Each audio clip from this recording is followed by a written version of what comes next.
안녕하세요. 박용덕입니다. 2024년 제35회 공인중개사 시험대비 기출 보객이 30회 37번 문제입니다.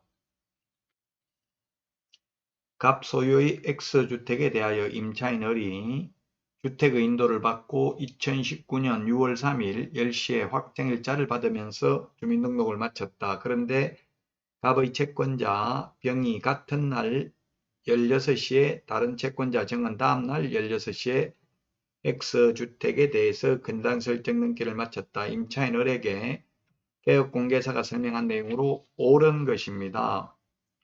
1번 정이 근저당권을 실행하여 X주택이 경매로 매각된 경우 을은 매수인에 대하여 임차인권으로 대항할 수 있다 했는데 선순위 담보물권자에게는 대항할 수 없습니다. 그래서 X입니다. 왜냐하면 지금 같은 날 2019년 6월 3일 10시에 을이 주민등록을 마쳤고요. 근데 병은 14시에 같은 날 병이 근저당 설정 등기를 했습니다.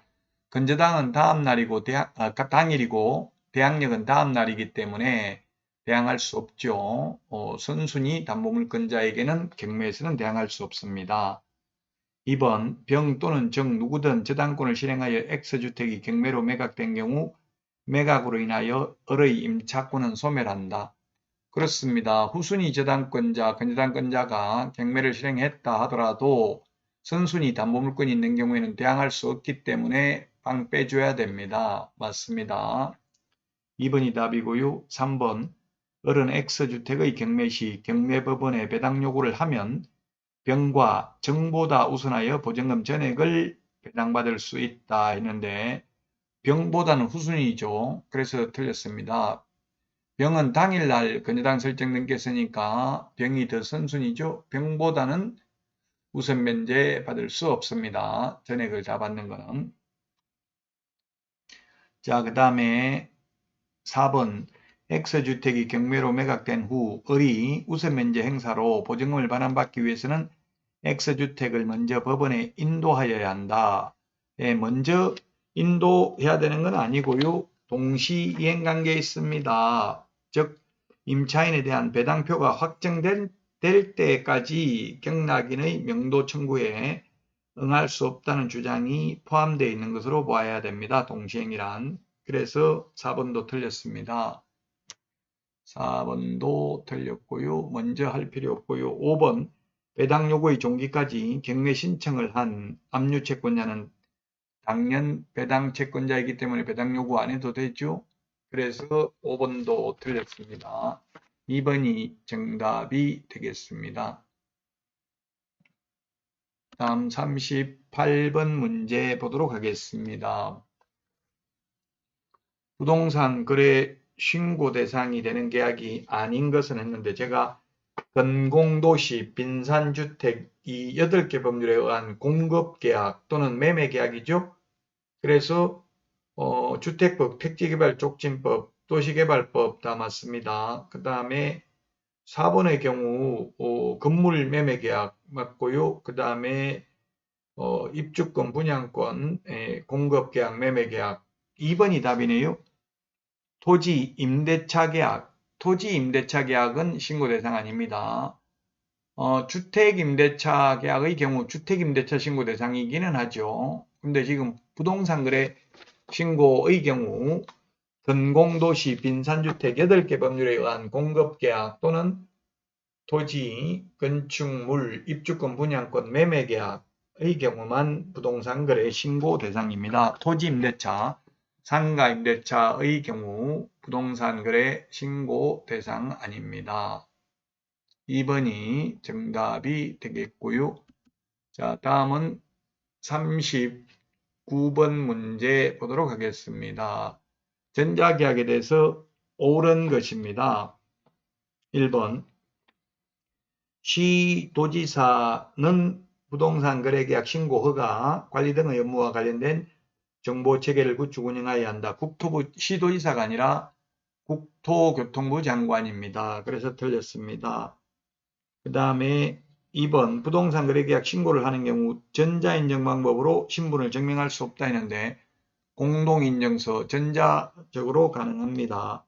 3번 정보 처리 시스템을 이용하여 주택임대차 계약을 체결하였다 하더라도 주택임차인은 정보 처리 시스템을 통하여 전자계약증서에 확정일자 부여를 신청할 수 없다 했는데 할 수 있습니다. 따로 동주민센터에 갈 필요 없고 시스템에서 확정일자 부여됩니다. 네, 전자계약 체결하면 부동산 거래 신고할 필요, 해제 신고할 필요, 주택임대차 신고할 필요 없습니다. 확정일자 받으러 갈 필요도 없습니다. 4번에 개업공개사가 부동산 거래계약 시스템을 통하여 부동산 거래계약을 체결한 경우 부동산 거래계약 체결된 때에 부동산 거래계약 신고서를 제출한 것으로 본다. 예, 맞습니다. 그래서 따로 부동산 거래 신고, 해제 신고, 주택임대차 신고 할 필요 없다. 자, 그 다음에 5번에 계약서 작성 시 확인 설명사항이 전자문서 및 전자거래 기본법에 따른 공인 전자문서 센터에 보관된 경우에도 개업공개사는 확인 설명사항을 서면으로 작성하여 보존해야 된다. X죠. 예, 계약서 확인 설명서 둘 다 전자적으로 하죠.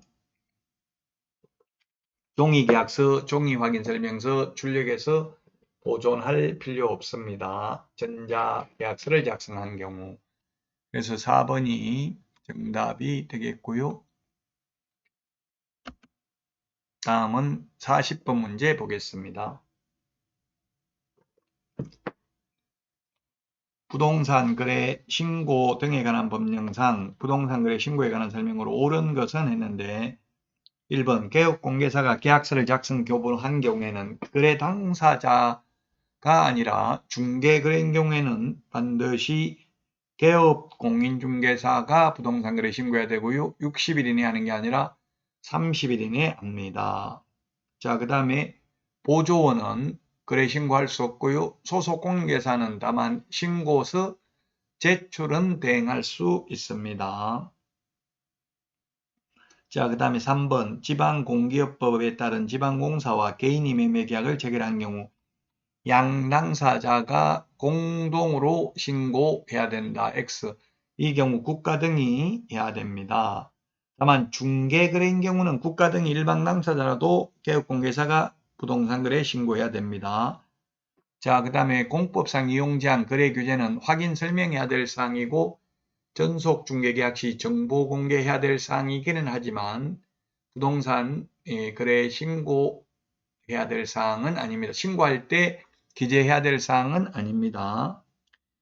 신고해야 될 사항 암기 프린트 13번 입자 실종 중개인 기소 암기 프린트는 네이버 카페 박용덕 박사의 부동산 여행에서 다운로드 받을 수 있습니다. 5번 매매 대상 토지 중 공장 부지로 편입되지 아니할 부분의 토지를 매도인에게 원가로 반환하는 조건을 당사자가 약정한 경우 그 사항을 신고해야 된다. 예, 조건 기한이 있는 경우 조건 기한도 신고해야 됩니다. 암기 프린트 13번 입자 실종 중개인 기소 입주계획 자금조달계획의 경우 규제지역은 금액과 상관없이 법인의 경우 지역과 금액과 상관없이 비규제지역은 6억 이상 주택의 경우 자금조달 입주계획 신고해야 되고요. 투기과일지구는 자금조달계획에 관한 증빙자료도 제출해야 됩니다. 실거래 가격, 부동산 등의 종류, 그 다음에 개업공개사 인적사항, 계약 체결일, 중도금, 잔금 지급일, 거래당사자 인적사항, 조건 기한, 부동산 등의 소재지 지분, 지목, 면적 신고해야 되고요. 그 다음에 위탁관리인의 인적사항도 신고해야 되는 것으로 개정됐습니다. 자, 이번 시간 여기까지 하고요. 다음 시간에 찾아뵙겠습니다. 안녕히 계세요. 다음 시간에 만나요. 안녕.